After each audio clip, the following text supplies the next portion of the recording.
Bonjour et bienvenue dans ce nouvel épisode du podcast Introspection. Aujourd'hui, je suis aux côtés d'Alexandra Beltra, qui est médium énergéticienne. Vous allez voir, ça va être super intéressant.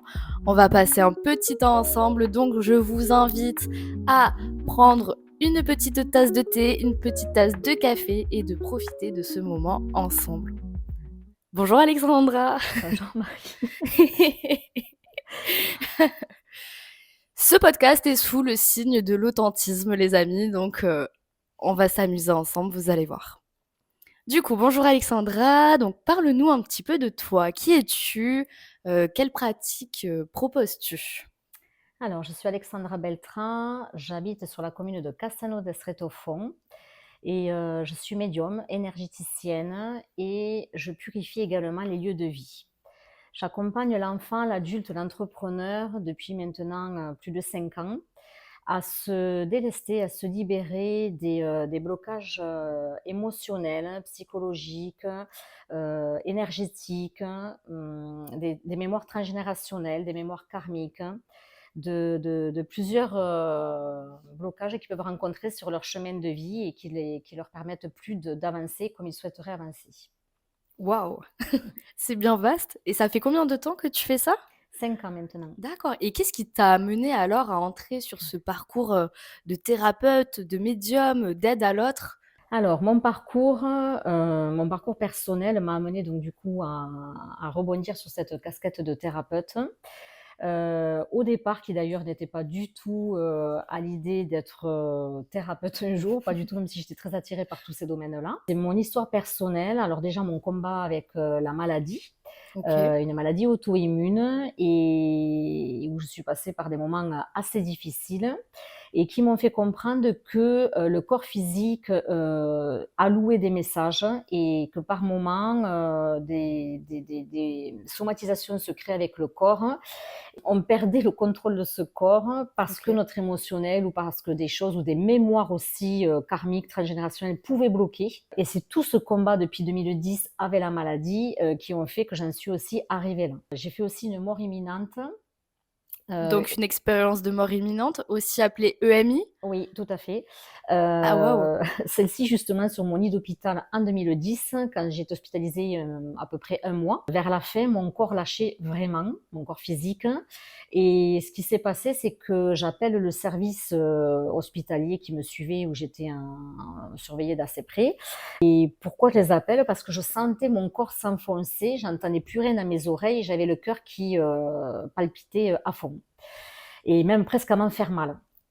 Waouh. Donc là, tout d'un coup, il y a une équipe de 10 médecins ou internes, je sais plus, enfin, qui viennent dans la chambre et qui me disent: «Qu'est-ce qui vous arrive?» tout ça. Je leur explique mes symptômes, ils me prennent le taux, au niveau du cœur et ils me disent: «Bien, effectivement, il est assez élevé, calmez-vous». Je leur dis: «Ça fait plus de 3 semaines que je suis hospitalisée, me calmer, je suis en mode calme, donc il y a aucun souci». Ils repartent, aussitôt la porte fermée, les mêmes symptômes. Je me renfonce dans mon lit, les oreilles qui se Qui bouchent, qui se siffle? ferment, pas siffler, qui se OK. ferment. Je n'entendais plus rien. Je voyais du monde, j'entendais plus rien. OK. Et le cœur qui se met, voilà. Et de là, je vois comme une lueur blanche. Alors on dit le chemin, je ne sais pas si on peut parler de chemin là. Je vois comme une lueur blanche au bout, avec une dame assez de corpulence assez trapue, petite. Elle a coupe au carré des lunettes, donc je ne sais absolument pas qui c'est. Donc tu n'es plus dans ta chambre d'hôpital là? En fait, je suis comme, je vois mon corps physique, mais je suis plus dans mon corps T'es physique. au-dessus de ton corps, quoi. Voilà, voilà. Waouh! Et de là, cette dame me dit: «Tu t'arrêtes». Comme ça, elle me montre comme ça, elle me dit: «Tu t'arrêtes, c'est pas du tout le moment, tu as un long chemin à faire sur terre, tu repars». Et ça, Waouh! en fait, toute cette expérience, pourtant je sais que c'est une mort imminente, tout ça, j'ai mis des années avant de voir cette étape comme quelque chose de waouh et de me dire: «Mais attends, est-ce que tu as compris, en fait, tout ce que tu viens de vivre là?» J'ai mis longtemps, longtemps à comprendre tout ça. Donc déjà, il y a tout ce parcours-là, plus beaucoup de décès autour de moi qui se sont enchaînés. Mmh. Mon père biologique, mon meilleur ami qui m'a vraiment, poussée vers la médiumnité en 2017.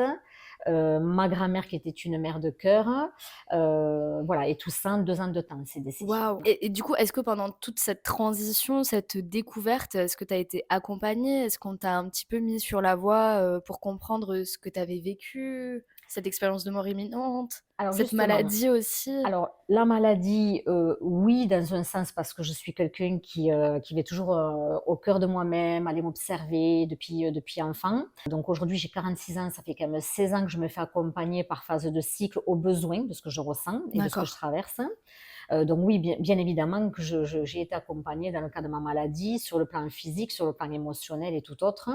Mais pour répondre à ta question qui était j'en ai perdu le fil. Le fait de, qu'est-ce qui t'a amené à vraiment réaliser que ce chemin t'était voué, Oui. que tu voulais être médium et accompagner aussi à ton Voilà. tour, Alors justement, tu me posais la question, oui, de savoir si j'avais été accompagnée aussi sur la voie finalement, un petit peu ce qu'on dit, la tout spiritualité, à la fait. médiumnité, tout ça.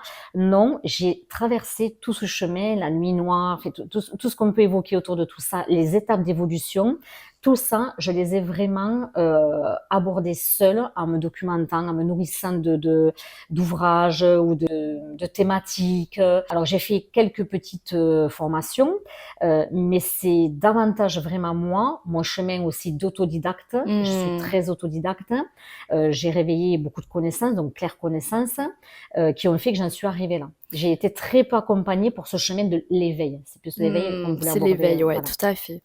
Oui, c'était de la passion aussi finalement, de l'intérêt et au Ah, une final, passionnée. c'est ça, une Une passionnée de tout passionnée. ça pour toi-même et au Tout, final, par ricochet pour les autres. tout à fait. Et quand on me demande d'ailleurs souvent quel est ton centre d'intérêt, je suis toujours en train de dire c'est l'humain. L'humain, ben oui, l'humain me passionne. Voilà, depuis que je suis enfant, l'humain me passionne. Je l'observais quand j'étais petite, fait, je continue à l'observer. Voilà.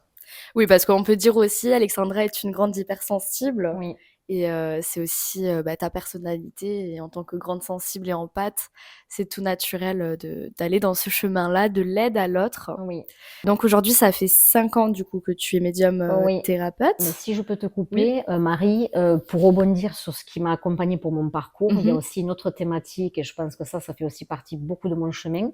C'est en 2016, j'ai vécu un traumatisme de vie, OK. pas sur le plan physique pour le coup, sur le plan émotionnel, avec le kidnapping de mon fils qui a duré quand même 2 mois et qui a été très long, très éprouvant, où vraiment j'ai vécu presque cela comme une forme de deuil.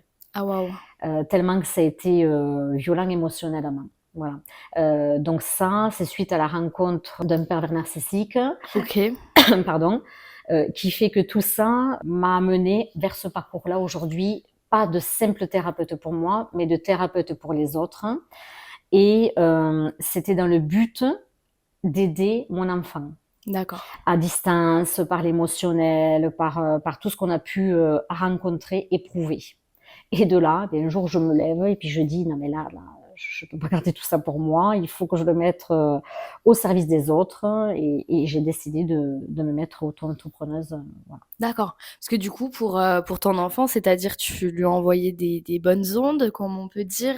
Tu essayais d'entrer en contact avec lui à distance? En fait, j'ai pratiqué la télépathie OK. où, par chose concrète, j'ai bien vu que ça marchait chez mon enfant. Waouh! Puisque quand il revenait, je lui posais 2 ou 3 questions et puis il me dit: «Mais comment tu sais?» Voilà, donc oui, tout à fait. Et puis j'équilibrais ces énergies aussi à distance Mmh. pour éviter que tout ce qu'il pouvait vivre sur le plan émotionnel, physique, tout ça, soit trop compliqué. Et aussi quand il était donc sous mon domicile, à mon domicile, je l'accompagnais également sur le côté émotionnel avec des outils que je lui et puis qui comprenait très bien d'ailleurs tous les outils que je lui transmettais. Voilà, je l'accompagnais comme j'ai pu et ça a fonctionné puisqu'aujourd'hui quand même c'est un enfant quand même qui bon voilà, que peut-être stressé sur des moments parce que ça reste un enfant et puis Bien il a sûr. encore un équilibre, il a 11 ans, mais ça a permis de pallier à beaucoup de choses. Waouh! Parce qu'il est vrai qu'on dit que la médiumnité, soit on la garde, tout au long de notre vie parce qu'on est tous médiums et ça se développe ou Mm. enfin ça se reste ou pas. Donc toi, finalement, ça s'est ouvert, si je puis dire, ce canal médiumnique suite à tous ces chocs-là? Oui, Ouais? oui. Alors je confirme qu'effectivement, je ne suis pas extraordinaire à me dire Ouais. médium aujourd'hui. Je pense bien que cette médiumnité, elle avait sa part aussi dans l'enfance, puisque enfant, j'étais une enfant très introvertie, timide, où je m'associais beaucoup du monde des adultes déjà très tôt. J'observais beaucoup, beaucoup les humains. J'avais beaucoup d'émotions qui ne m'appartenaient pas et je ne savais pas Mmh. vraiment quoi en faire. Donc un état émotionnel quand même difficile dans l'enfance, manque de confiance en soi, d'estime de soi, enfin voilà. Et cette médiumnité, bien évidemment qu'elle est accessible à tous. Ouais. L'hypersensibilité est déjà une première base qui va permettre effectivement d'avoir des facultés. Alors ça ne veut pas dire que quand on ne se dit pas hypersensible, on ne peut pas basculer vers la médiumnité, mais ça va peut-être demander peut-être plus d'efforts, voilà, peut-être plus de travail sur soi.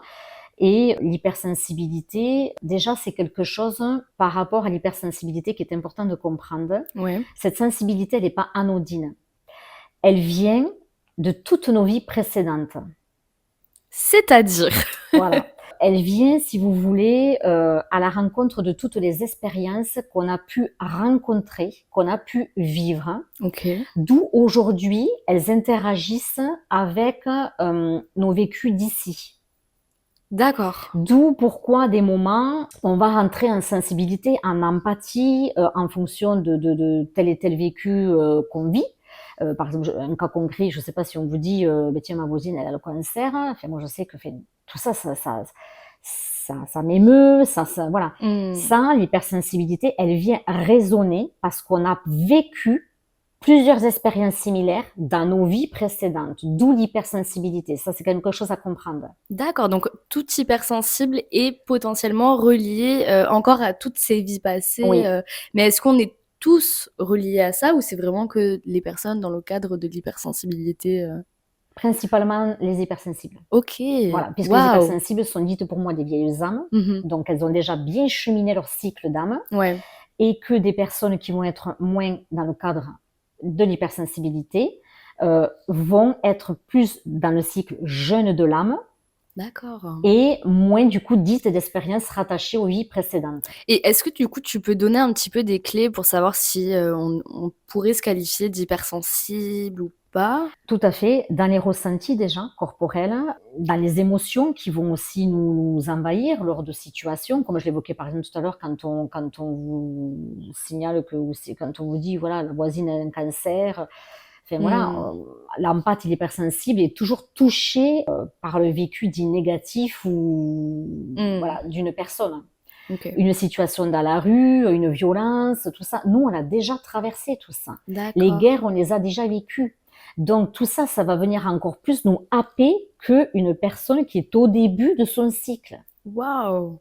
Ah, c'est incroyable, j'étais pas du tout au courant de ça. Mmh, mmh, D'accord. mmh. Et comment ça se fait selon toi du coup qu'il y ait, des jeunes âmes et des âmes un petit peu plus âgées, est-ce qu'on sait ça, Ça, c'est l'incarnation. C'est Ouais, quand même le cycle. Ça, on peut pas.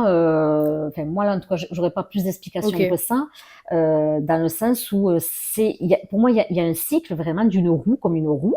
Et pour moi, à mon sens, l'hypersensibilité, elle est déjà aux trois quarts, voire presque à la finalité de son cycle de vie. D'accord. Mais parce que du coup, si une âme, porte un cycle, quand je veux dire, il se passe quoi, quand l'âme, finit son âge?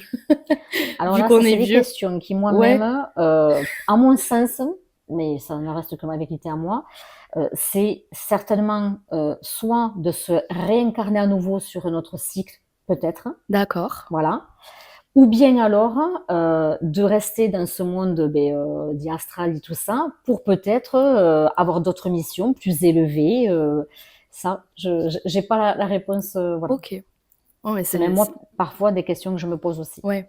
Oui, c'est vrai que ce que tu dis éveille la curiosité, Mmh, mmh, donc c'est vrai que c'est intéressant, ouais. mmh, Donc c'est hyper intéressant parce que du coup, l'hypersensibilité, c'est quelque chose que tu connais bien, oui, et qui fait donc partie de ton accompagnement, aussi. au travers des personnes. Donc qu'est-ce qui se passe très concrètement? La Une personne peut venir te voir et qu'est-ce qui se passe très concrètement? Est-ce que tu peux nous en Je vais prendre le cas expliquer? par exemple d'un homme qui est venu à moi par recommandation et qui me dit Alexandra, il s'assoit à ma chaise et puis il me dit Alexandra, j'en ai marre de cette hypersensibilité, de ce trop-plein, de mon manque de confiance. Donc ça, c'était les deux points qui marquaient sa venue. OK. Je lui dis très bien, j'entends, je peux que comprendre. Moi-même étant une hypersensible, c'est des choses que j'ai pu rencontrer, connaître. Et je lui ai expliqué qu'il existait un ascenseur émotionnel avec des degrés pour gérer aussi cette hypersensibilité. Ok. Alors j'aime pas trop le mot gérer parce qu'on n'a pas à se forcer d'eux. C'est pas trop là où je veux amener l'idée. C'est plus à l'idée de se reconnecter à son soi, vraiment, à ses potentiels Ok. et à son centre. D'accord. J'évoque souvent ça en séance, le centre, son centre. Donc c'est quoi? C'est son âme? C'est ses besoins. Et Ok. les besoins, effectivement, elles vont avoir une reliance avec l'âme, les besoins de l'âme. Ok. Voilà. Et cet homme, en finalité, quand il évoquait ses troubles avec l'hypersensibilité, c'était gênant pour lui parce que il se trouvait en décalage, il se trouvait tout ça. Et c'est souvent là que vient jouer l'hypersensibilité, ne pas comprendre non plus que tout ça, c'est des vrais cadeaux de la vie. Hmm. J'ai mis très longtemps à accepter ces cadeaux de la vie. J'en Mm. avais marre d'être trop émotionnelle, enfin dans le trop, quoi, voilà. Et aujourd'hui, c'est ce qui m'a fait vraiment cheminer vers tous mes potentiels, vers ma médiumnité, qui aujourd'hui, c'est devenu une force. Hmm. Et petit à petit, donc, cet homme, je l'accompagnais à travers des soins cellulaires de l'âme. Ok. Voilà. Ou dans ces soins cellulaires de l'âme, il y a un début d'anamnèse, ce que j'appelle l'anamnèse vibratoire. Donc, une anamnèse, c'est je prends un recueil de mon consultant, de savoir ce qu'il est venu aborder chez moi. De là, je canalise aussi par ma médiumnité, sans support, je canalise des informations pour lui, je vois le chemin de vie, je vois des choses qui sont bloquantes. D'accord. De plusieurs vies, ça peut être lié au transgénérationnel, ça peut être lié aux vies antérieures dites karmiques, mais de l'enfance aussi. Parce qu'il ne faut D'accord. pas oublier qu'aussi on a un chemin ici. Oui. Parce que du coup, le transgénérationnel, ça appartient à nos parents, nos grands-parents. C'est ça, c'est Tout notre ça, famille. Hein. c'est nos deux lignées, Ouais. nos aïeuls, nos défunts, enfin voilà, D'accord. et qui derrière, on porte des choses Mm. et on peut porter des choses sur différents niveaux. En résonance avec un prénom qu'ils vous ont mis sur la carte d'identité. Ah ouais. Donc là, forcément, vous raisonnez, je ne sais pas, un exemple, si par exemple le grand-père dit paternel avait de la dépression, il se peut que vous, dans votre cycle de vie, de chemin de vie, vous ayez par phase des petits moments de déprime, des petits moments tout ça.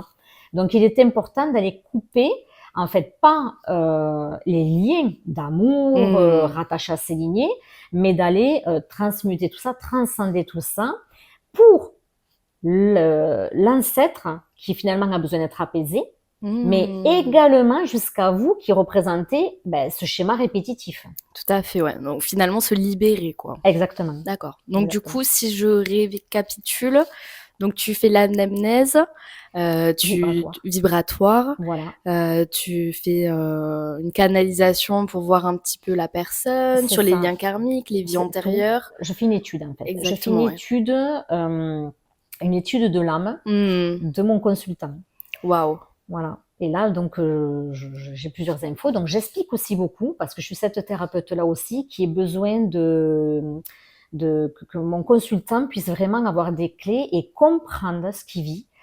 C'est super important. Moi, j'ai pas eu toujours ces clés-là, et ça, je me mets un point d'honneur à ce qu'on puisse comprendre tout ce qu'on traverse. Et c'est souvent ce qui résulte de mes séances aussi, où ils ont des compréhensions, et je trouve ça super intéressant aussi. Oui, puis c'est de la pédagogie, ça permet aussi de conscientiser qu'est-ce qui se Exactement. passe, qu'est-ce qu'il y a à travailler, qu'est-ce que tu vas faire ensuite. Tout à fait. Donc, quand on a fini cette anamnèse vibratoire, qui est quand même comme une caresse de l'âme, puisque je rentre quand même au cœur de l'âme. C'est beau ça. Voilà.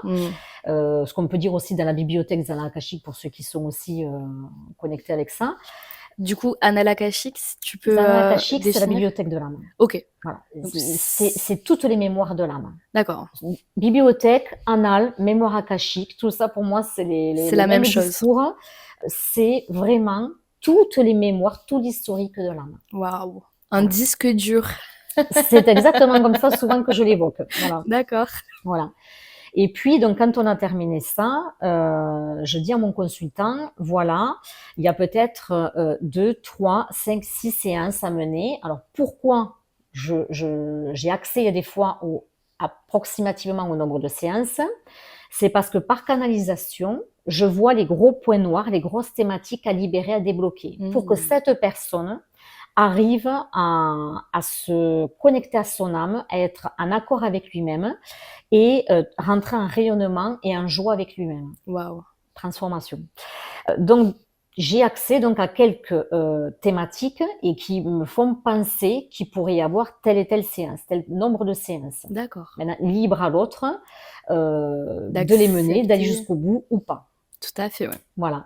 Et quand on a fait ce détail d'accompagnement, c'est de là où on va aller plus loin avec le corps, où cette personne s'allonge sur une table de massage, et de là, je vais le monter en taux vibratoire, c'est-à-dire sa fréquence énergétique. D'accord. En même temps, je l'amène en conscience modifiée. Donc, il est toujours présent à lui-même et à moi, mais il va avoir davantage d'informations aussi à lui-même. Donc, c'est une forme d'hypnose, c'est ça? Tout à fait, c'est de l'hypnose régressive. D'accord. Et effectivement, du coup, je vais utiliser tous mes outils, que ce soit la médiumnité, les soins énergétiques avec mes mains et le magnétisme, et la libération des mémoires cellulaires par l'hypnose régressive. D'accord. Donc, ça se passe comment, l'hypnose régressive, finalement? Tu guides la personne Tout à fait. À l'instant T, je reçois un script, mais un script qui me vient d'autres plans, et je le reçois vraiment pour la personne. Et même parfois, certains consultants me disent mais pourtant, je vous ai rien dit sur ma maison, ou là où j'avais grandi, ou là où j'avais passé mes vacances. Je dis oui, je sais bien, mais je reçois des scripts qui vous font aller au bon endroit pour les libérations, et ce qu'on appelle vraiment d'autres plans supérieurs, des plans multidimensionnels pour le coup. Voilà. Waouh. Donc, on a vraiment l'impression, c'est le retour des clients, des consultants, de voyager. Voilà. Oui, si je pourrais donner un petit exemple, ça fait finalement comme une méditation guidée, quoi. Hein, tout à fait, ouais. Mais avec une autre puissance. Tout à fait, elle ouais. est quand même déjà canalisée par des plans supérieurs. C'est ça, ouais. Elle est personnalisée. Par la puissance aussi que je peux amener de par mon énergétique, ça fait double. Exactement, ouais. Puis, du coup, tu échanges aussi avec la personne tout au long de cette hypnose. Tout à fait. C'est un échange vibratoire aussi. Donc, les séances sont un petit peu comme des petits shootings. C'est puissant. En même temps, la personne est très consciente, très actrice de ce qu'elle vit. Donc, vraiment, l'auto-guérison aussi rentre en ligne de jeu. Voilà, il devient acteur aussi de ce qu'il fait. Et d'ailleurs, acteur même bien le fois au sens physique. Parce que la mémoire, il y a des fois, quand elle vient à se décristalliser du disque dur, sous mes mains, là où j'ai les mains à cet endroit-là, le consultant va venir ressentir tout comme moi, comme un gargouillement qui vient à lâcher, et c'est ce que j'appelle quand ça décristallise. Pardon. Donc c'est au niveau du ventre, c'est ça? Oui, principalement au niveau du ventre. Alors pourquoi je me mets à ce niveau-là? Parce que on est quand même sur la matrice, on est quand même sur le chakra sacré, quand même, qui est la reliance avec l'enfant intérieur, la notion du plaisir, de la satisfaction, enfin tout ça, des sens, de la créativité. Donc voilà. Puis le ventre, on dit aussi que c'est le deuxième cerveau. Tout à fait. Ouais. Alors pourquoi le deuxième cerveau là aussi? Je fais une aparté parce que j'ai mis longtemps aussi à comprendre pourquoi on n'arrêtait pas de dire ça. C'est parce qu'il y a quand même des nerfs qui relient directement au cerveau. Donc c'est vraiment une vraie alimentation, ça fait vraiment une vraie passerelle, quoi. Voilà. Ok. Donc du coup là, tu nous parlais d'un accompagnement avec un homme. Oui. Mais quel autre type de personne tu accompagnes au quotidien? L'enfant. Je prends beaucoup de plaisir à accompagner l'enfant qui, pour moi, est tellement pur. Et puis, les enfants qui arrivent à moi, là, je trouve surtout depuis 2 ans, mais d'un éveil, mais ils me scotchent. C'est waouh, quoi. Wow. Ils ont quel âge, de manière générale? Parce que c'est vrai que c'est vaste. Ça peut aller, honnêtement. Là, par exemple, vendredi, je reçois une petite qui a 4 ans. Ah, waouh. Mais hier, j'ai reçu un enfant qui avait 11 ans. C'est tout âge. Alors, si c'est par exemple des bébés, c'est avec la maman que je fais le soin. D'accord. Voilà. Mais je n'ai pas de limite d'âge. J'ai aussi des adolescents, pas mal d'adolescents aussi. D'accord. Voilà. Et qui ont ce besoin justement de questions existentielles sur l'éveil. Sur ce qu'ils voient, ce qu'ils ressentent, ce qu'ils vivent. Leur place dans le monde. Tout à fait. Et est-ce que tu reçois aussi des mamans qui sont enceintes, par exemple? Alors Mmh. ça, bien sûr, j'ai accompagné des mamans enceintes où je leur ai donné d'ailleurs le sexe de leur enfant, Ah! voilà. J'accompagne, alors c'est très rigolo ce que tu me demandes, j'accompagne en fait des mamans, j'ai eu accompagné déjà 3 mamans pour préparer leur accouchement. Ah waouh! Et en fait, c'est juste génial parce que du coup, après, ils m'ont emmené leur bébé pour que je Oh! voie leur bébé, que je fasse la rencontre avec leur bébé. Et c'est vraiment comme ça que je les avais vus dans le ventre. Et du coup, l'accompagnement est tellement merveilleux que lors de l'accouchement de ce qu'elles m'ont raconté, ça s'est passé en toute fluidité. Et il n'y a pas eu ces états de stress, il n'y a pas eu ces états de... Enfin, tout s'est bien passé. D'accord. Donc qui étaient les raisons pour lesquelles elle venait te voir, Oui, dont une, je fais référence parce qu'en fait, son premier accouchement avait été très compliqué. Elle avait Mmh. failli perdre son enfant. Enfin, elle avait tout ça. Donc, elle voulait se réparer, entre guillemets, avec l'idée de ce deuxième accouchement. Mmh. Et c'est juste génial. Et puis, en plus, je lui avais dit, faut vraiment qu'on fasse cette séance parce que je sens que votre petite, s'il y a rien qui se passe, elle va être anxieuse comme l'aînée. Ah! Et vraiment, elle m'a amené cette petite et elle me dit, mais tout ce que vous m'aviez dit, c'est exactement ça. Mais elle fait ses nuits, elle est sereine, mais elle est calme, fait ses...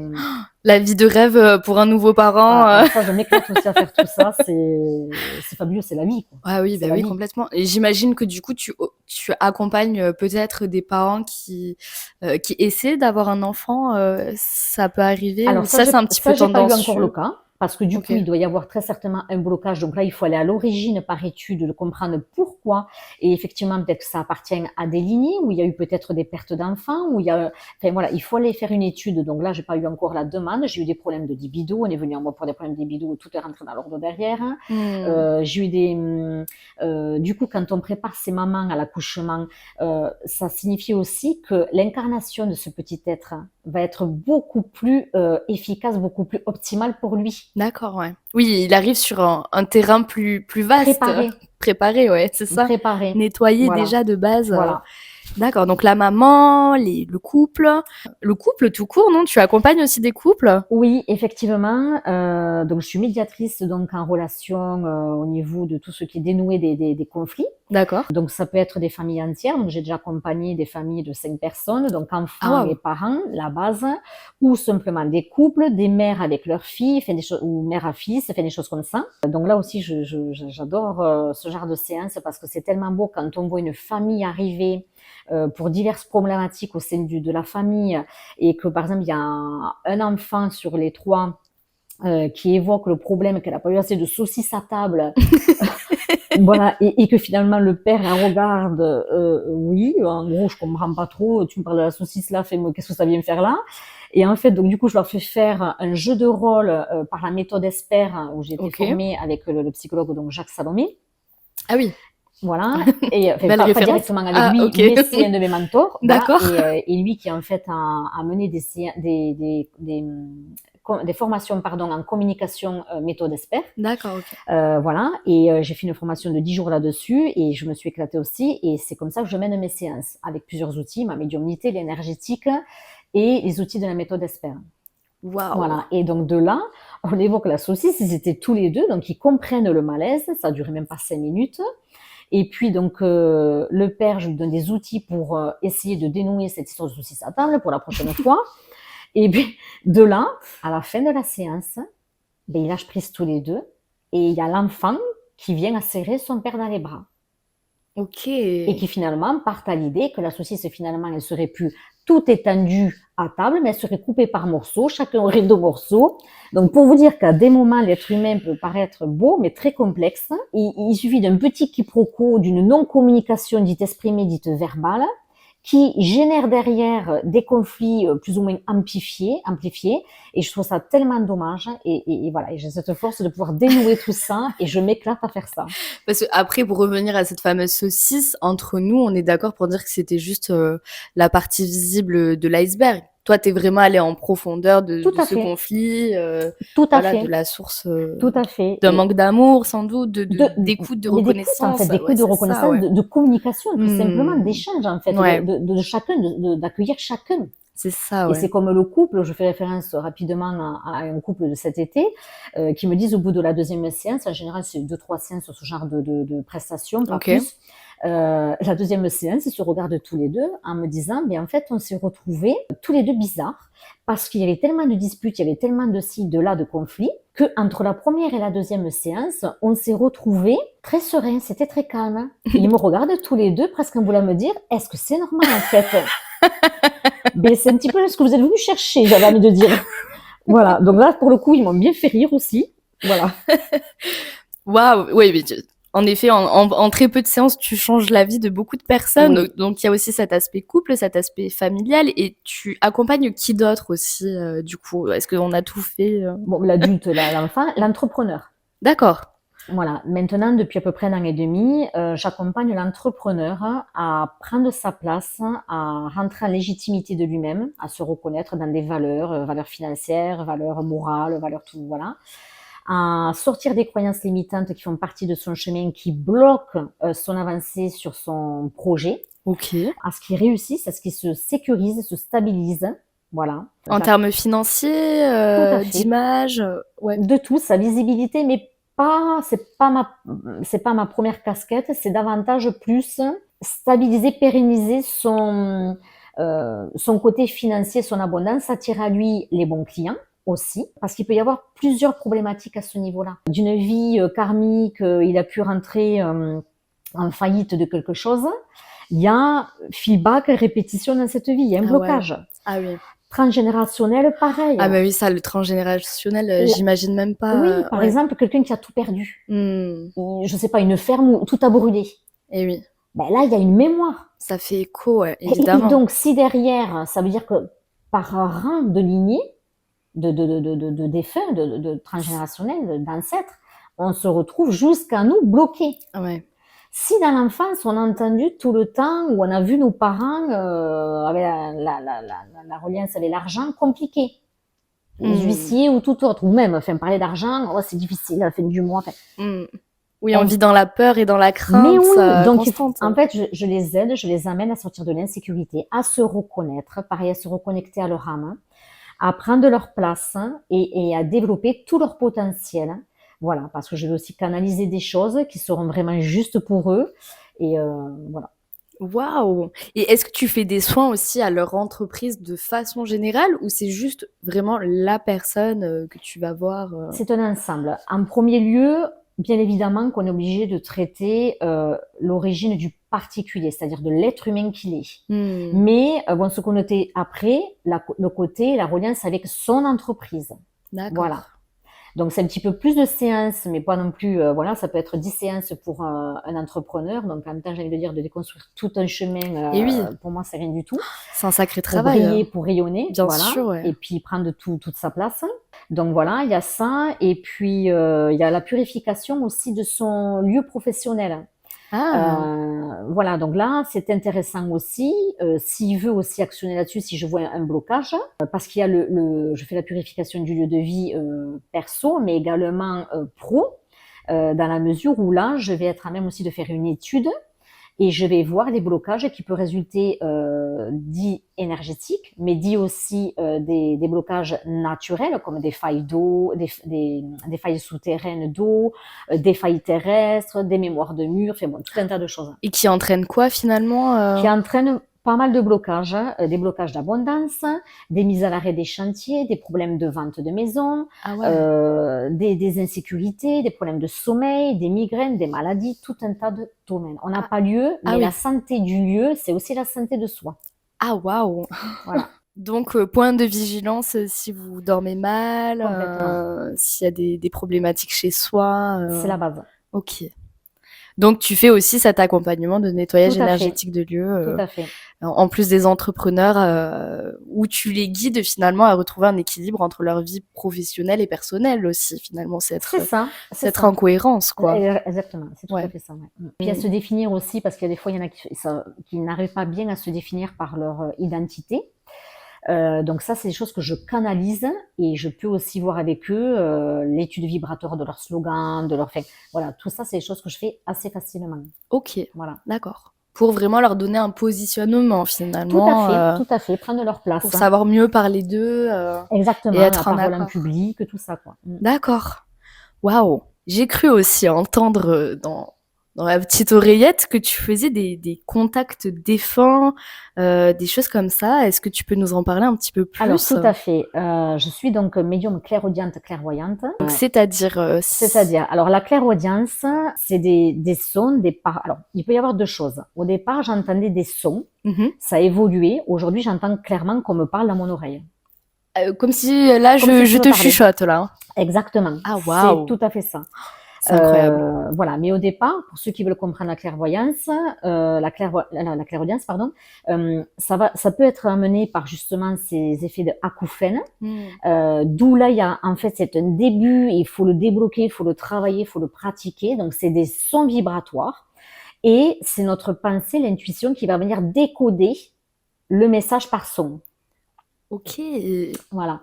Donc il y a ça, et voilà. Donc moi aujourd'hui c'est quand même très fluide, très franc-parler. J'ai envie de dire que j'entends cette clairaudience. Et ça te vient comme ça naturellement, Ça ou peut. c'est à ta demande, ou ça te Alors, surprend en train de faire ta vaisselle et ça te vient? alors ça peut, Ça mais peut être j'ai quand même une surprenant. vie aussi tout à fait normale. Oui. C'est-à-dire que j'arrive quand même à me détacher aussi de tout ça quand il faut. Oui, OK. Mais par exemple hier matin, j'étais à une réunion. Il y avait la personne qui présentait la réunion, où il y avait sa maman qui me parlait de lui, enfant, tout ça, pendant la réunion. Donc sa maman défunte? Oui. Ah waouh! Voilà.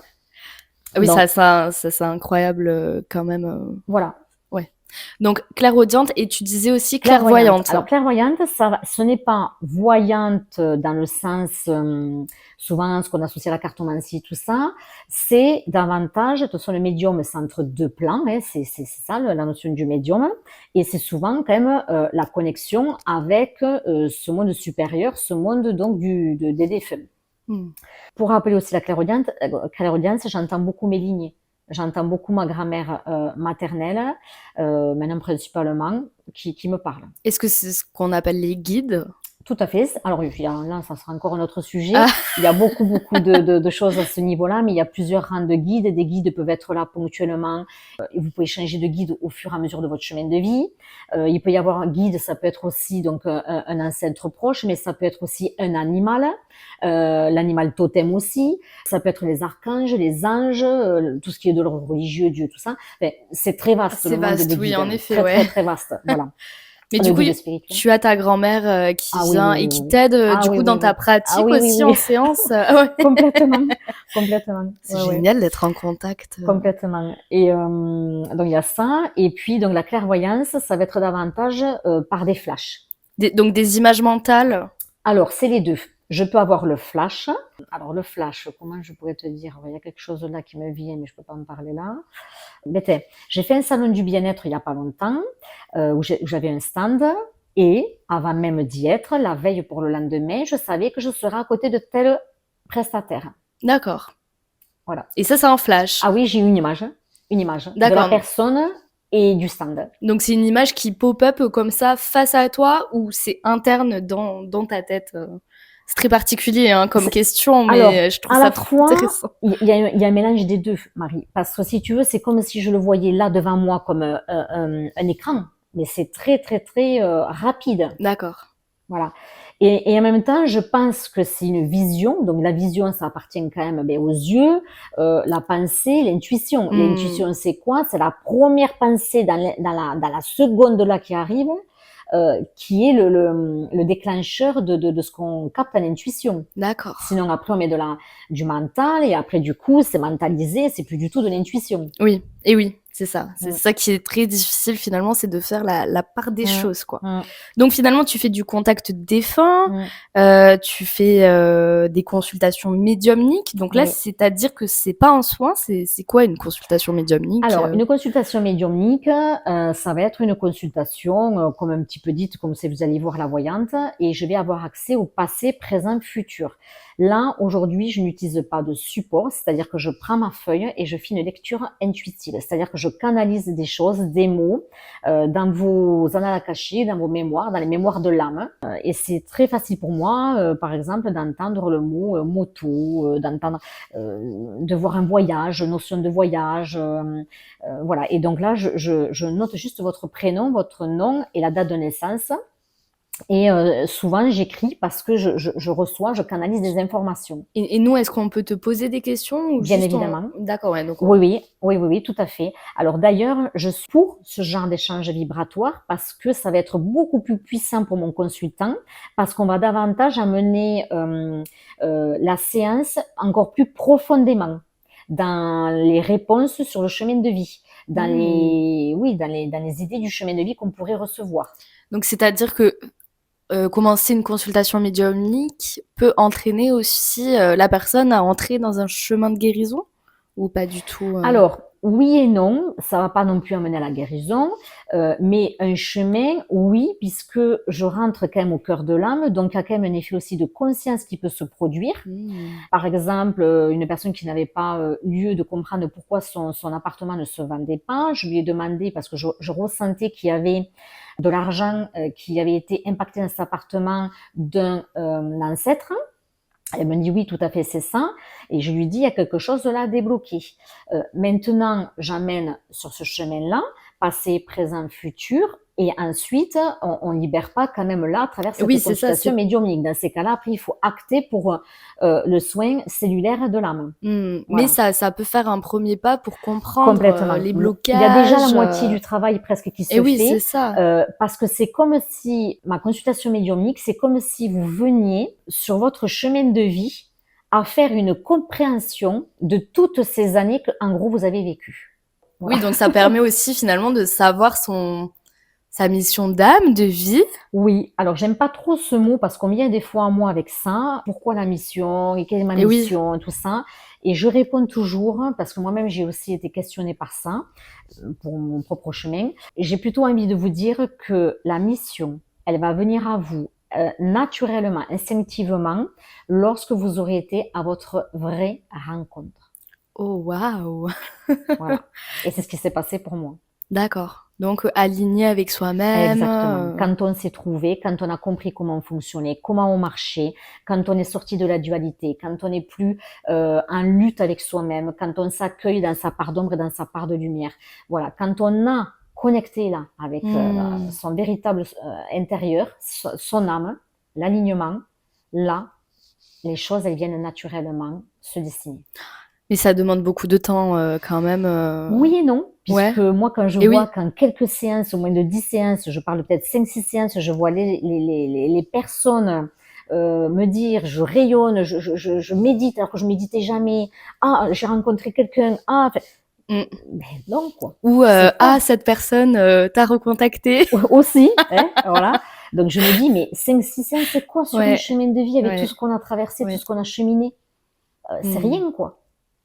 Et le contact des feux à la différence, c'est des séances qui vont davantage aider la personne qui est en deuil, qui va l'aider à mieux accepter, digérer son deuil, passer les étapes du deuil, parce qu'il existe souvent des attaches énergétiques en lien avec celui qui est parti, le défunt. D'accord. Du coup, cette personne défunte souvent n'arrive pas bien à monter dans la lumière parce qu'elle est retenue par celui qui est chagriné. Et par la souffrance de la personne. Voilà. Et j'ai des messages souvent assez parlants, concrets de la personne qui est partie. Alors ça peut être un message par exemple où je vais lui dire mais cette personne, je sais pas, elle jouait pas au foot, ou il y a un ballon, je vois une notion de ballon, eh ben si, enfin voilà, ou une personne qui met la musique, ou une personne qui mangeait beaucoup de fruits secs.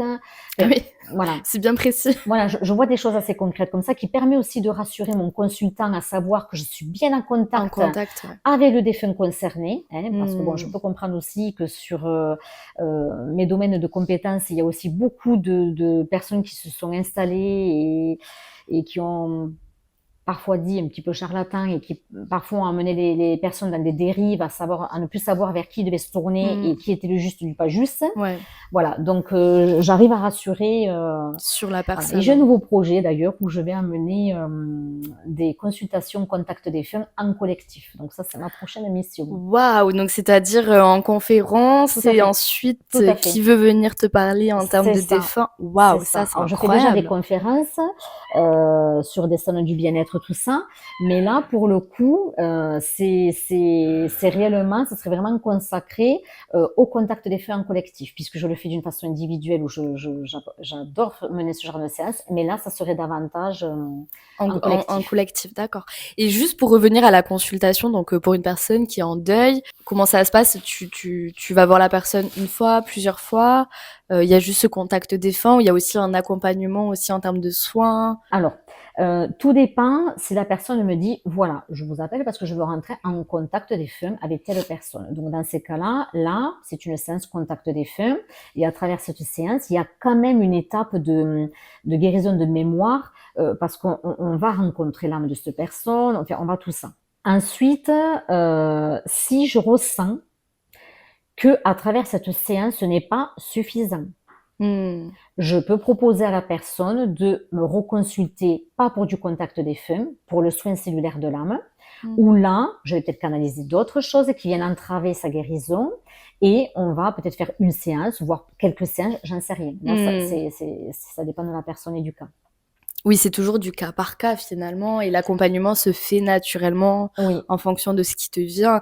C'est ça qui est incroyable avec tes dons de médiumnité, quoi. C'est que tes capacités. Pas mes dons. Excusez-moi, j'ai tendance à voir ça un peu comme de la magie, tellement je trouve ça incroyable. Donc oui. Je comprends, c'est une forme de magie. Moi-même, il y a des fois, je mets pas toute seule, je me dis mais comment tu fais ça en fait? Ah ouais. Bref, mais vraiment, je veux pas que les personnes puissent se dire attends, elle a un don, donc c'est normal qu'elle en arrive là.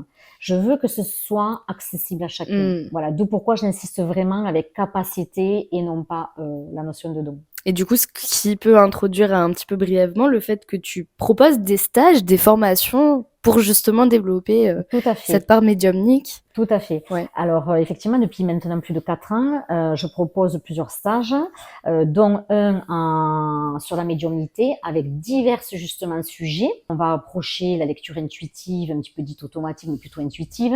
On va faire la lecture d'oracle, on va faire le contact des femmes, on va faire la télépathie, le clair ressenti, sur le passé, présent, futur. C'est tellement riche ce stage que déjà là, par exemple, je suis en train de mener un groupe en soirée. Au bout du premier module, elles ont 4 modules. Le premier module, elles se regardent toutes et elles me disent mais déjà on a réussi à canaliser tout ça et tout. J'ai dit oui les filles, vous allez être au premier module.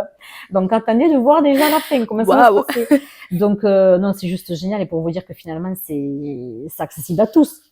Ça, c'est des stages en présentiel essentiellement ou ça peut être aussi... Alors, depuis 4 ans, je les ai formés, je les ai transmis en présentiel, hormis une personne qui est en Dordogne qui m'a demandé de la former, donc en visio, je l'ai formée en visio. D'accord. Voilà. Et maintenant, justement, je réduis un petit peu le présentiel parce que je vais passer sur l'année 2025-2026 mes formations en e-learning. Waouh. Donc ça, c'est un gros projet aussi. Ce sera peut-être l'objet d'une autre interview. Gros projet. Donc c'est vrai que là, je vais être beaucoup moins présente sur les stages. Voilà. Et juste, du coup, pour faire le parallèle, tes soins, donc tes accompagnements, tu les fais aussi en présentiel et à distance? Tout à fait. Présence comme distance. Donc, présence à Castelnau. Ouais. Et distanciel, ça peut être partout. Là, j'ai déjà accompagné Paris, Dubaï, l'île Saint-Martin. Dubaï? Partout. Ah, waouh. Albi, Tournefeuille, partout. C'est génial. L'énergie n'a pas de limite. Donc, elle se transmet partout. Et je fais donc toutes mes séances comme en présentiel, c'est-à-dire que je demande une photo de plein pied à la personne. J'ai la personne pas par visio pour qu'elle puisse se détendre, mais par téléphone. D'accord. Et de là, je fais l'analyse vibratoire avec elle, la même. Je fais l'hypnose avec elle, la même. D'accord. La libération des mémoires, la même. C'est aussi puissant qu'en présentiel. Et d'où d'ailleurs que je fais des soins énergétiques mensuels, une fois par mois, à distance, en groupe. sur des thématiques. Donc tous les 3 mois, je me capte à mes guides, je leur demande de canaliser pour moi les thématiques des mois. Donc là, par exemple, c'était lundi soir, il y avait la thématique des héritages justement transgénérationnels. Accepter justement les capacités que nous ont léguées nos ancêtres. Waouh! Le mois prochain, c'est les relations amicales. Ok, pour fluidifier ces relations. Tout à fait. Donc tous les mois, il y a une thématique en fait différente et ça, c'est soins collectifs, pareil, je les mène depuis plus de 4 ans. Et on les retrouve où, ces soins collectifs? Alors sur mon site internet, alexandrabeltra.fr ou bien sur Facebook. D'accord. Bon, dans tous les cas, les amis, je vous mettrai tout en description. Voilà. Faut absolument découvrir cette personne. Voilà. Est-ce que tu aurais des petites anecdotes sur tes pratiques, est-ce que tu aimerais nous partager certaines choses que tu peux vivre au quotidien qui te portent? Oui, alors des anecdotes. Oui, alors j'ai tellement accompagné de personnes que on est bien d'accord sur les consultations, tout ça. Oui, ouais. Donc j'en ai tellement un vaste panel. Donc oui, par exemple, alors une enfant qui est venue à moi par recommandation, enfin une adolescente de 15 ans, qui avait décroché du système scolaire, qui était en phobie scolaire. Ah, wow. Donc ça faisait, elle avait fait, je crois, 2 mois sur son année, puis elle avait arrêté, puis elle avait quelques pistes pour plus tard, mais elle n'avait pas du tout idée à reprendre le circuit scolaire. Tellement que c'était pas ok. Des traumatismes importants qu'on a relevés lors des accompagnements. Donc j'accompagnais cette jeune adulte sur 5 séances. D'accord. Et elle est méconnaissable aujourd'hui. Donc c'est une fierté pour elle. Aujourd'hui, wow. Elle a repris quelques mois après mon accompagnement l'école. Wow. Et plus que ça, c'était une enfant qui était insécure. C'est-à-dire très proche de sa maman, insécure de tout, ne pas vouloir aller à l'école, fait une phobie, quoi. Une phobie de l'environnement, de tout. Et elle me dit en plus qu'elle est interne. Ah oui, donc elle dort à l'école. Donc là, on a vraiment réussi quelque chose. Waouh. Voilà. Wow. Et elle à nouveau, elle est entourée de copines, elle me dit qu'elle se sent bien. Fait franchement, waouh. Oh, waouh. Voilà, pour elle. Ouais. Bah, voilà. Dis donc, elle a repris goût à la vie. Et... Ouais. Donc là, voilà déjà une. Et puis une autre que j'ai au tout début de mon activité, un homme dont je me suis pris d'affection, qui m'avait été envoyé par recommandation, qui était fort malade puisqu'il savait qu'il était condamné. Il lui restait quelques mois, voire 3 mois. Et puis ça s'est passé ainsi. Donc du coup, il est arrivé chez moi avec une béquille, il boitait. Et puis il m'a loué des choses de sa vie qu'il avait dit à personne. Des choses très lourdes qui m'ont beaucoup touchée, qui m'ont... Voilà. Il est reparti de ma séance bluffé. Il n'arrêtait pas de dire à sa femme, il faut que tu prennes rendez-vous avec cette femme. Bref. Et il est reparti quand même de chez moi sans canne. Ah, et donc il marchait exactement. Wow. Il avait plus cette fragilité par sa jambe. Voilà, donc ça déjà je le regardais, j'ai dit ok, voilà, et ça fait juste 1 an que j'avais de pratique, donc je me disais wow, déjà qu'est-ce que tu es capable de faire. Ouais. Et puis cet homme, quand il est parti, un jour j'étais en consultation avec une autre personne dans mon cabinet, et puis je le vois me parler. Alors vous allez dire je le vois, c'est-à-dire pas comme je vois Marie, je le voyais par ma clairvoyance, un contact défunt. Et de là, il tournait autour de moi, il me laissait pas mener ma séance avec mon consultant. Et puis il me dit mais attends, mais je ne comprends pas, mais je vois tout le monde là, ma famille autour de moi, ils sont là, mais ils pleurent, mais ils sont tristes. Mais qu'est-ce qu'ils font là? Mais je comprends pas. Et en fait, c'était le jour de son enterrement. D'ailleurs, sa fille m'avait alertée et je savais qu'en plus, le jour où il est venu, c'était le jour de son enterrement. Enfin, c'était énormissime cet homme. Et je lui ai simplement demandé, j'ai dit à mon consultant, attendez, je vais parler comme ça à voix haute. Et je l'ai rassuré à lui dire que j'allais m'occuper de lui après, donc c'est-à-dire m'occuper de lui, le faire monter dans la lumière, et lui expliquer qu'il n'était plus de ce monde-là, qu'il n'avait plus de corps physique. Mais là, pour moi, sur le coup, j'ai fait waouh, quoi. Mais attends, mais qu'est-ce que t'as vécu là et là, j'ai compris la notion du contact défunt. Ouais. Et oui. Waouh, ça c'est incroyable parce que du coup, tu fais du passage d'âme alors. Oui. Ouais. Oui. Et ça, tout médium est passeur d'âme ou c'est des spécificités? Alors, le médium, ce que j'explique dans mes formations, il y a différentes thématiques. Il y a le médium guérisseur, le médium clairvoyant, clair-connaissance, clair-télépathe, chaman. Ouais, c'est vaste, quoi. Le passeur d'âme, tout ça. Aujourd'hui, j'ai développé tous ces sens. Ah, waouh! Voilà. En quelques années, même en 4 ans, en toute honnêteté, j'ai développé tous ces sens. Et c'est accessible à tous. Il faut juste être courageux, déterminé, pratiquer. J'ai beaucoup, beaucoup, beaucoup médité avant d'en arriver là. Waouh. Voilà. Donc, c'est-à-dire tu méditais quotidiennement Oui, avant d'avoir mon activité il y a 5 ans, quand j'ai commencé vraiment à l'éveil, mais plein pot, c'est-à-dire que j'ai médité 2-3 fois semaine, à peu près 1 heure à chaque fois. C'était des méditations guidées parce qu'au début, je n'aimais pas le silence. Alors qu'aujourd'hui, même si je continue à faire de la musique douce et des choses comme ça, à des moments, je peux me poser sur mon canapé et avoir besoin de calme absolu. Voilà. Juste le silence, quoi. Complètement. Donc, il y a aussi quelque chose que j'aimerais aborder et j'espère qu'on pourra le dire, mais c'est quand même une chose très importante et que je trouve très humble chez toi, Alexandra, c'est que aujourd'hui, ça fait 5 ans en effet que tu accompagnes des personnes en qualité de thérapeute. Pour autant, toi aussi, tu te fais toujours accompagner et je trouve ça hyper intéressant. Donc, est-ce que tu peux nous en parler Tout à fait. Alors, au-delà de ce côté humble et de ce côté intéressant, j'irais même dire que c'est du juste, c'est de la légitimité. Quand on vient accompagner l'autre, c'est une vraie responsabilité. Donc, on peut pas non plus tout faire, voilà, on peut pas faire tout et n'importe quoi. Et il est juste, à un moment donné, oui, de s'accompagner soi, d'aller voir sa dualité, sa part d'ombre, sa part de lumière, pour être dans le juste avec l'autre. Ne pas non plus rentrer en interprétation non plus avec l'autre ou en résonance avec l'autre, c'est d'être dans cette part de neutralité. Et c'est là où je vais moi gagner en puissance dans ma posture de thérapeute pour amener l'autre encore plus loin. Donc oui, j'invite à tous les thérapeutes, parce que je vois beaucoup de choses en consultation ou sur des salons du bien-être où il y a quand même des prestataires, des thérapeutes qui ne sont pas toujours alignés. Pourquoi? Parce qu'ils n'ont pas traité leurs blessures, alors au moins de le faire en parallèle de leur activité, de continuer à s'accompagner.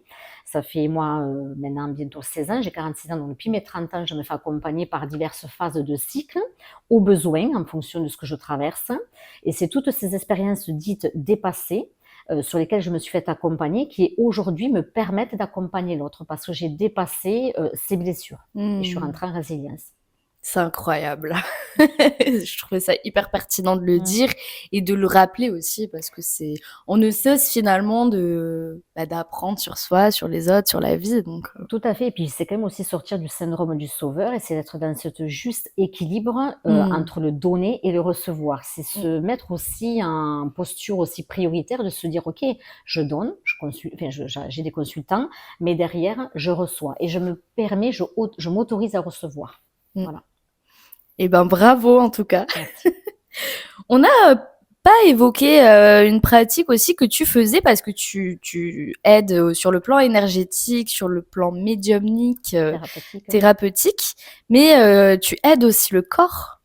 Tout à fait. Alors, j'amène par le corps effectivement de la détente, de la relaxation. Pour des personnes qui viendraient à me consulter pour ces axes-là, je vais proposer, j'ai 2 prestations, enfin 3, mais donc 2 par catégorie. Le massage que j'appelle Voyage du monde, qui dure 1 heure pour l'homme, pour la femme et l'enfant. Des pieds à la tête sur toutes les zones du corps, devant, derrière, hormis les parties intimes. Oui. Pour l'enfant, bien évidemment, accompagné d'un adulte responsable. Et puis, l'autre catégorie, c'est les réflexologies. Réflexologie énergétique, dite crânienne, et l'autre plantaire. Oh, wow. Celle-là, elle dure 1 demi-heure, au choix, ou un combiné, si une personne me demande de faire les 2 réflexologies. Et comment on fait pour choisir alors comment on fait pour savoir lequel est le mieux pour nous Ok, pour lequel on opte. Oui, voilà. Exactement. Oui. Alors, en fait, tout va dépendre aussi du budget, puisque forcément, sur une prestation d'1 heure, on n'est pas sur le même budget qu'une prestation d'1 demi-heure. Et puis, peut-être qu'au départ, il y a des personnes qui n'ont pas connaissance de ce que va amener mon massage d'1 heure, c'est-à-dire que c'est un massage qui est vraiment des pieds à la tête avec de l'huile essentielle et on va masser tout le corps, mais également réflexologie crânienne qu'on intègre dans ce massage et réflexologie plantaire. On axe aussi sur tous les méridiens du corps qui sont des grands flux énergétiques. On utilise aussi le magnétisme.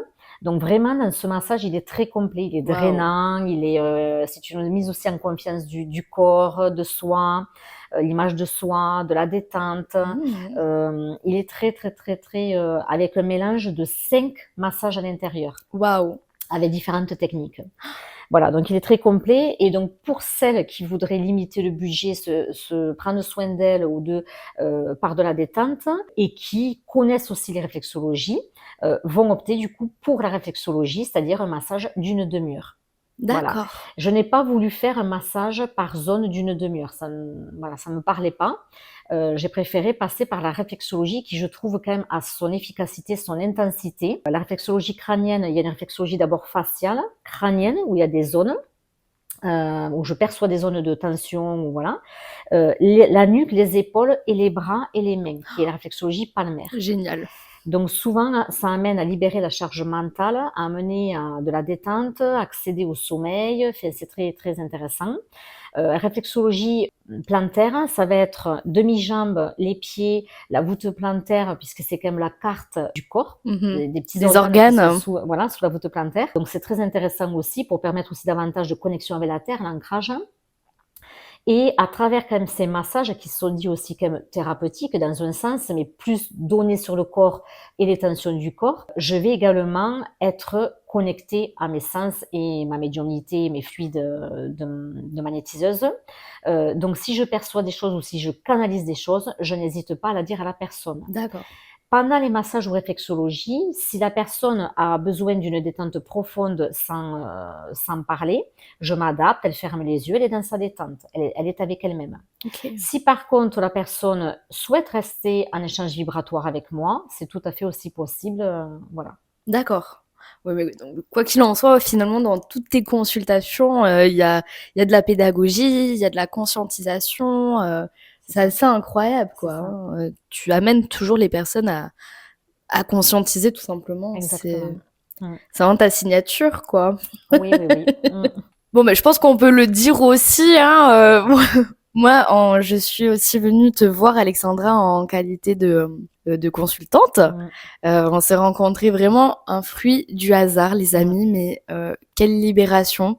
Parce que ça fait 8 ans que je suis sur le chemin de la libération, de la conscientisation de moi-même, de guérison, etc. Et ben, écoutez, en 5 séances, Alexandra, elle a vraiment réglé la blessure de ma vie, tout du moins la Mmh. principale, à savoir une blessure du... Oula, vous voyez, j'ai le chakra de la gorge qui se bloque. Mais à savoir, en effet, voilà, une blessure, on peut dire, du côté maternel. Mmh. Comme tu Mmh. dis, le totem Mmh. n'était pas Mmh. équilibré. Tout à fait. Et ton ancrage, du Et coup? mon ancrage, Il y tout avait des à difficultés fait, d'ancrage? était très difficile. J'ai toujours eu du mal à m'ancrer. Donc, c'est-à-dire, finalement, à me relier à la terre et à l'univers. Oui.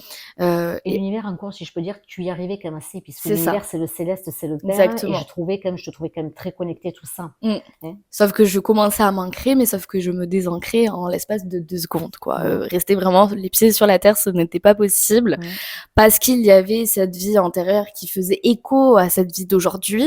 Et en une séance, mais quel changement! C'est un truc de mm, dingue. mm, Donc déjà ça, premièrement, bah, c'était vraiment une histoire difficile dont je n'ai jamais réussi à pallier ça jusqu'à rencontrer Alexandra. Et puis cette blessure aussi du côté donc maternel, donc j'avais pas forcément de contact avec ma mère, mais j'avais pas forcément non plus l'intention. Enfin, l'envie. voilà, c'était ok quoi de ne pas être en contact. Sauf qu'après toutes les séances de soins, etc. avec Alexandra, elle me disait, mais tu verras, Marie, elle reprendra contact. C'est comme ça se Mm, fait toujours comme ça, etc. J'étais très sceptique, bien que je suis dans la spiritualité, etc. J'étais très très sceptique. Et ben, je peux vous assurer que Alexandra a fait du bon travail parce que c'est vrai. J'ai été recontactée. tout à fait. Alors, par petite phase, C'est puisque c'est ça. ce que je pense qui était juste pour le chemin de Marie, Ouais. à ce qu'elle ne se prenne pas direct le mur là avec le recontact de sa maman. Mais effectivement, elle a été très surprise. Elle est revenue vers moi en m'expliquant que oui, sa maman l'avait recontactée. Et voilà, c'était le petit clin d'œil. Ah ouais. Et aujourd'hui, voilà, elle continue son chemin avec elle-même et dans sa relation avec sa maman doucement. Mais effectivement, une belle libération pour elle. Je m'en réjouis pour elle. Oui. Mmh. Donc ouais, en effet, on disait que tes accompagnements sont très rapides, mais font aussi en effet leur effet. Et pour autant, des thérapeutes, des énergéticiens, etc., j'en ai vu. Mais là, pour le coup, franchement, pas les mots, quoi. Donc, encore plus ravie de vous partager encore plus l'expérience d'Alexandra. C'est une histoire cellulaire en fait. Tout se passe dans le cellulaire, des choses qu'on ne palpe pas, qu'on n'a pas idée, qui ne se voient pas. Mais du coup, par exemple, la séance avec Marie, il n'y avait que Marie en consultation, il n'y avait pas sa maman. Et d'un point cellulaire, c'est comme un écho en fait qui va venir aller jusqu'à percuter la personne avec qui Marie travaille lors de sa séance. Voilà. Donc, dénouer des choses. C'est ça. Donc finalement, travailler sur soi revient aussi à travailler sur les autres. Et alors, du coup, au niveau transgénérationnel, qu'est-ce que ça doit faire? J'imagine beaucoup d'échos positifs. Bon, mais du coup, est-ce qu'on pourrait faire un petit mot pour la fin, pour cette belle interview? Moi, je voudrais juste que vous soyez à l'écoute de vous-même et de vos ressentis par le corps. Le corps, c'est votre meilleur allié. C'est celui qui vous porte, qui ne vous fait jamais défaut de façon quotidienne, généraliste en tout cas, parce que même quand il arrive un seuil de maladie, c'est quelque chose qu'on n'a pas conscientisé.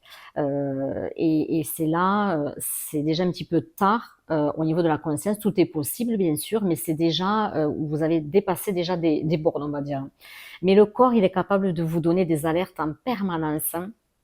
Sur vos intuitions surtout, et il ne vous trompera jamais. Vous n'avez pas envie d'aller à une soirée parce que à un moment donné vous avez mal à la tête, vous avez envie d'être tranquille, vous avez mal à la tête, votre corps vous alerte. C'est non, la soirée n'est pas pour moi.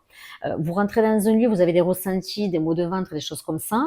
Le lieu, vous sentez des pollutions, donc sortez vite du lieu. Votre corps vous a encore alerté. Et puis pour tout un tas de domaines comme cela, soyez à l'écoute de ce corps. Voilà. Mettez vos énergies pas non plus que dans la tête, le charge mental. Essayez de descendre jusqu'à votre cœur et votre corps, tout ce qui peut vous annoncer, vous porter, voilà. Je crois que le message est bien clair. Parce que clairement tout est dit. Du coup, Alexandra, où est-ce qu'on peut te retrouver sur les réseaux, sur Internet? Tout sera en description, dans tous les cas, du podcast. Oui, alors déjà mon site alexandrabeltra.fr. Après, il y a Insta qui est alexandrabeltra.énergéticienne. Et Facebook, Alexandra Beltra, tout simplement. Et comment on fait pour prendre rendez-vous? On t'appelle? Alors, mon numéro de téléphone, sur mon mobile, effectivement. Alors, je peux le donner là où oui. 07 86 51 01 78. Et dans ces cas-là, le mieux est de passer par un SMS, soit un SMS écrit ou un SMS audio ou par WhatsApp. Tout simplement pourquoi? Parce que quand je suis en consultation, des choses comme ça, je peux pas répondre. Je mets moins de 48 heures pour revenir vers vous, mais ça me permet au moins d'avoir votre message, de prendre conscience du message et de vous rappeler pour acter d'un rendez-vous. Voilà. Bon, au moins, tout est dit. Vous savez comment prendre rendez-vous donc avec Alexandra, qui, je le rappelle, fait des consultations en présentiel en effet ou à distance. Donc pas d'inquiétude, tout le monde peut venir te consulter. C'est ça. Oui, mais merci beaucoup Alexandra pour ta présence. Merci pour tes mots, pour tes informations. J'espère pouvoir t'inviter à nouveau dans ce podcast parce que pour tout vous dire, on s'est vraiment régalé. C'était génial. Merci à toi Marie, de ta confiance, de ton temps que tu as pris aussi pour tout ça. Et avec plaisir pour te retrouver et vous retrouver une prochaine fois. Écoutez, n'hésitez pas à mettre des commentaires, à liker, à partager, à contacter Alexandra. Ça pourra aussi faire l'objet d'un autre podcast si jamais il y a des questions vraiment qui nous inspirent à toutes les deux. Oui, ou si vous avez des thématiques sur lesquelles vous voudriez peut-être qu'on développe aussi. Tout à fait, ça peut être de la dépendance affective, les relations toxiques, enfin bref, il y a tellement de choses, ce serait génial, donc voilà, n'hésitez pas. Encore une fois, ce podcast, c'est pas juste nous, c'est aussi vous. Merci beaucoup pour votre présence, merci Alexandra encore une fois. Merci Marie, merci à vous. Et à très vite.